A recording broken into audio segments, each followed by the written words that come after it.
Cara, então assim, até para contextualizar o pessoal, né? Os Estados Unidos ele teve um programa espacial que durou 30 anos, que foi de 81 a 2011, que era o ônibus espacial. O ônibus espacial é aquele que tinha aquele foguetão laranja, bonito, ele decolava como um foguete e pousava como um avião, né? Aquele programa ali, ele tinha alguns objetivos. Primeiro, era ser barato. Segundo, era ser fácil, rápido. E o terceiro era ser seguro. Ele não foi nenhuma das três coisas. Ele era caríssimo, custava 1,5 bilhão de dólares cada lançamento dele. 1,5 bi cada lançamento dele. Nossa. Ele era extremamente complexo, muito difícil, não tinha a velocidade que eles esperavam que tinha, tanto que ele era chamado de Space Shuttle, né? Esse nomezinho Shuttle, para quem não sabe, lá nos Estados Unidos, se você fica num hotel, aí você fala assim, tem um shuttle para o aeroporto, que é um ônibus que ele te leva, fica o dia inteiro fazendo viagem para o aeroporto até o hotel. O shuttle é isso, é viagens rápidas. Ele não era nada rápido, ele demorava muito tempo para ele ficar pronto para voar de novo.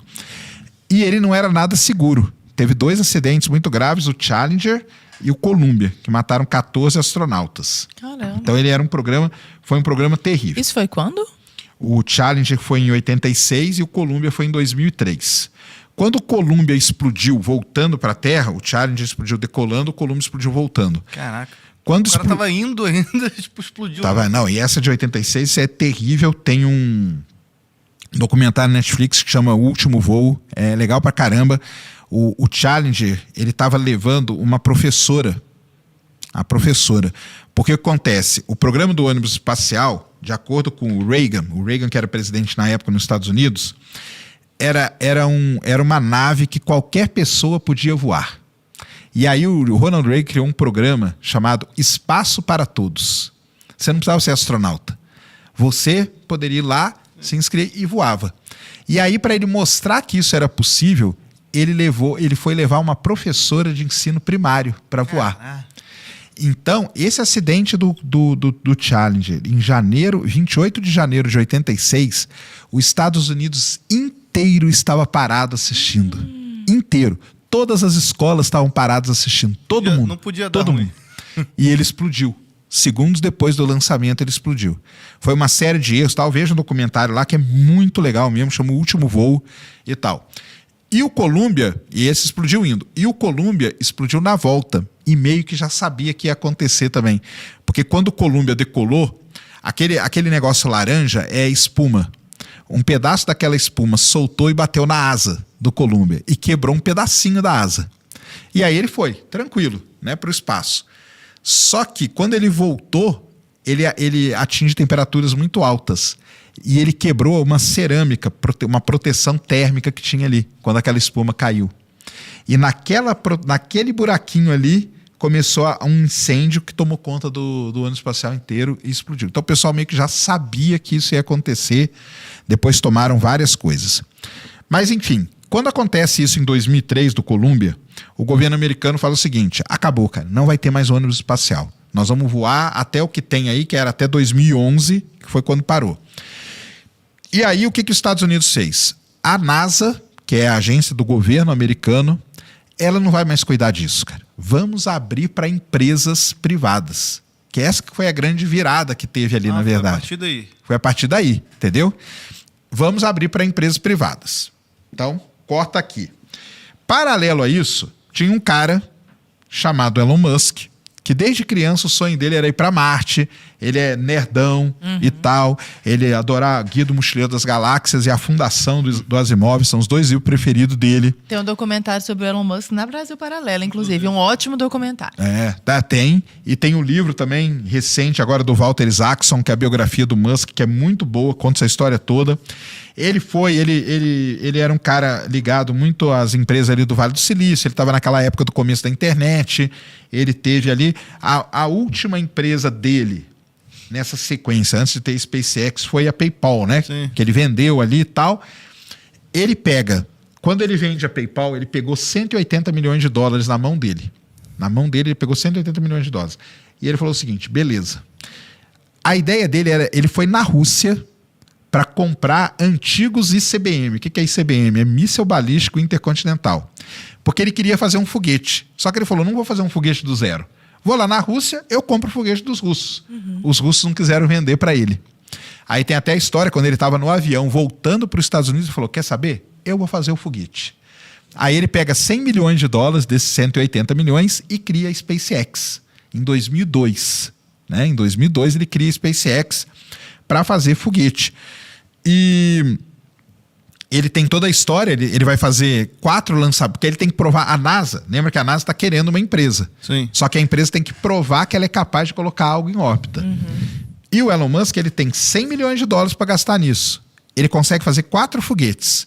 Os 3 primeiros explodem. Aí ele tinha o último para dar certo. Aí o último dá certo.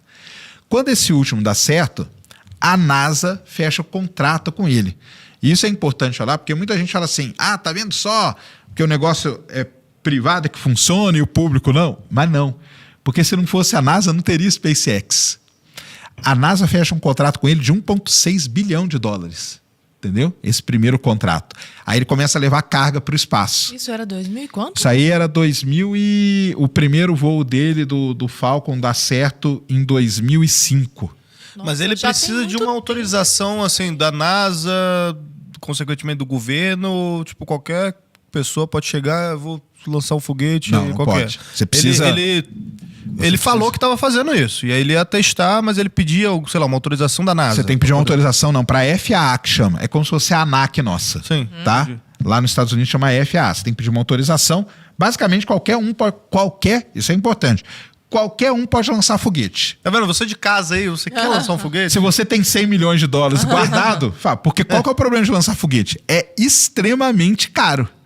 Agora, qualquer um pode? Qualquer um pode. O pessoal me pergunta, eu posso? Pode. Você tem Pode. quantos Vai lá, milhões aí para James. queimar? Você vai queimar, explodir, é queimar dinheiro. Sim. Ele pegou basicamente 100 milhões de dólares e queimou 100 milhões de dólares. É como se tivesse posto fogo. Só que deu certo, ele ganhou 1,6 bi depois, entendeu? Essa que é a diferença. Mas Deu podia certo. ter dado errado, pô. Podia ter dado. Não, tanto que no último ele estava para falir. Ele ia quebrar.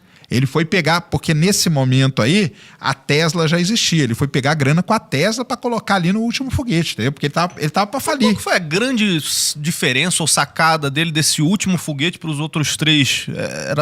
Cara, não, era sorte? É porque tem até aquela frase famosa, it's a rocket science. Né? A ciência de foguete, ela é nos mínimos detalhes. O foguete, ele tem tudo para dar errado. Tudo. E uma chance só de dar certo, entendeu? Tanto que o terceiro, cara, é por pouco. O terceiro, quando separa o primeiro estágio do segundo, o segundo estágio dá tipo um chute aqui no primeiro, ó. Tava indo lindo, ia dar certinho.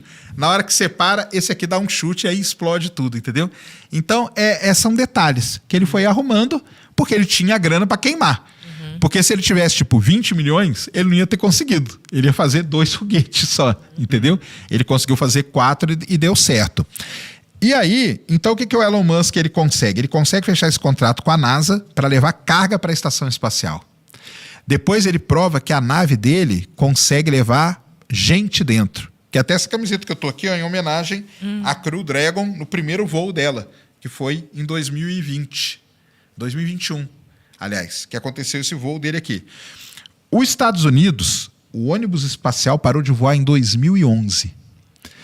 Desde então, como que os Estados Unidos levava astronauta para a estação? Ele pagava para a Rússia. Cada assento na nave russa, 88 milhões de dólares. Twist, hein? Caramba. 88 milhões. Que a Rússia cada continua assento. levando. A Rússia continua levando. Porque a Rússia tem a navezona dela lá, velhona, mas que funciona, de boa, tranquila. Russians. E vai embora. A galera vai tomando vodka. É isso aí. Na visona velha que Vambora. funciona. Isso aí.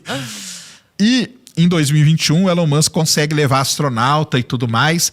Então, aí ele ganha outro contrato com a NASA também. Então, ele foi ganhando vários contratos com a NASA por conta do que ele foi fazendo. Ele foi provando que a empresa dele era realmente muito boa. E olha só, lembra que eu falei que o lançamento do ônibus pessoal custava 1,5 bi? Tem uma empresa, antes da SpaceX, existia outra empresa já. Uma empresa muito famosa chamada ULA, que a gente chama ULA. Essa empresa ela é formada por 2 grandes empresas americanas. A Boeing, que é dita queridinha do governo americano, e a Lockheed Martin. Lockheed Martin é uma empresa do setor militar muito antiga nos Estados Unidos, muito antiga. Tá? Essas duas empresas formavam essa ULA. Ônibus espacial, 1,5 bi. A ULA lançava por 400 milhões, que já era bem mais barato.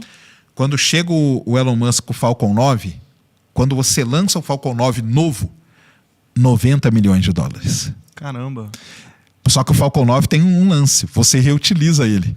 Então, Ele isso que eu ia te pousa. perguntar. Ele volta, né? Ele tem volta. um foguete da ré. O foguete dá ré, pousa na balsa, você pega aquele foguete, 20 dias depois ele está pronto para usar. Esse lançamento de um foguete reutilizado, sabe quanto custa? Na casa dos 30 milhões. Você saiu de 1,5 bi para 30 milhões de dólares. E é aí que é a grande revolução que ele fez no setor Porque as aeroespacial. partes eram perdidas, né? Porque quando vai para a atmosfera lá, sei lá, solta tudo, Era você tudo perdeu perdido. o foguete. É. Agora, me desculpa a ignorância, ô Sarkani, você que sabe mais da vida do Elon Musk do que eu, do que nós, né? Provavelmente. Isso foi inteligência dele ou é porque ele arregimentou pessoas que tinham esse tipo de inteligência? Porque não foi só uma questão financeira. Acho que tinha muita gente com dinheiro. Não, mas aí o pessoal fala assim, mas não foi ele que fez o foguete. Lógico que não foi ele que fez o foguete. Mas o negócio é a visão. É a visão do Elon. É o que o pessoal... o pessoal critica pra caramba o Elon Musk, mas ninguém nunca parou pra ler a história dele e ler as coisas que ele já fez, entendeu? E a visão dele é uma visão diferenciada do negócio. Entendeu? É porque critica por causa do negócio do Twitter, essa coisa toda. tudo bem. porque é fácil, Tem coisa ali que até eu critico. Entende, Sim, mas- entendeu? Pelo menos a parte do Twitter É o povo questão de entende, filtro, mas a parte entendeu? de foguete o povo não entende. Exatamente. Explica pra nós, Sarkani. Então é isso. O Elon Musk, ele tem a visão. A visão dele, se você pensar, é um negócio muito simples. Imagina que a gente vai pegar a ponte aérea Rio-São Paulo. Eu pego o avião aqui, quando eu chegar lá no Rio, o avião vai ser todo destruído, vai ter que construir outro avião para voltar. Aham. Absurdo isso. Foguete era assim. É o que o Arthur falou. Lançava o foguete, era tudo perdido. Para lançar outro, você tinha que construir outro foguete. Sim. Por isso que era extremamente caro. Quando ele fala, não, isso aqui tem que ter um jeito de voltar. Esse negócio de voltar foguete é um negócio que já é estudado dentro da astronáutica há muitos anos. Isso, eu ia perguntar, eu falei, não é possível que ninguém nunca pensou nisso, Já sei lá, a pensaram. NASA lá atrás, os caras, Pensaram. deve ter algum jeito de voltar com esse negócio. Já pensaram e continuam pensando. Aí entra o lance de quem ele colocou do lado dele. Ele trouxe uma turma de engenheiros aeroespaciais de primeira linha e fez os caras trabalharem para pousar o foguete. Então, e eles ficaram quebrando a cabeça. Tem um documentário no Netflix sobre o Elon Musk também, que conta bem essa história aí de voltar o foguete, fazer ele pousar. Foram anos, tá? Para fazer isso. Deve ser mais difícil do que botar em órbita. Muito mais. Ele começou a tentar pousar um foguete em 2008 e ele só pousa o foguete em 2015. Cara. Então, é porque hoje, como ele pousa muito, a gente acha que é um negócio... Hoje ele aprendeu, eles aprenderam. Só que foram anos explodindo o foguete, voltando, explodindo. Aí conseguiu, pousou. E isso representou uma economia muito grande. Por conta desse preço baixíssimo, ele ganhou contrato com as Forças Armadas Americanas, que é o sonho de qualquer empresa nos Estados Unidos, é ter contrato com eles, porque a Força Armada, além dela pagar para você, ela ainda paga um valor a mais para você, porque é das Forças Armadas. Então, é como se ela pagasse o dobro para uma empresa. O sonho de qualquer empresa, de qualquer setor, é fechar negócio com as Forças Armadas Americanas, porque é muita grana. Eles têm, e eles pagam muito bem, pagam em dia, o que já é uma grande vantagem, e é aí que ele deslanchou, entendeu? É aí que deslancha mesmo a SpaceX.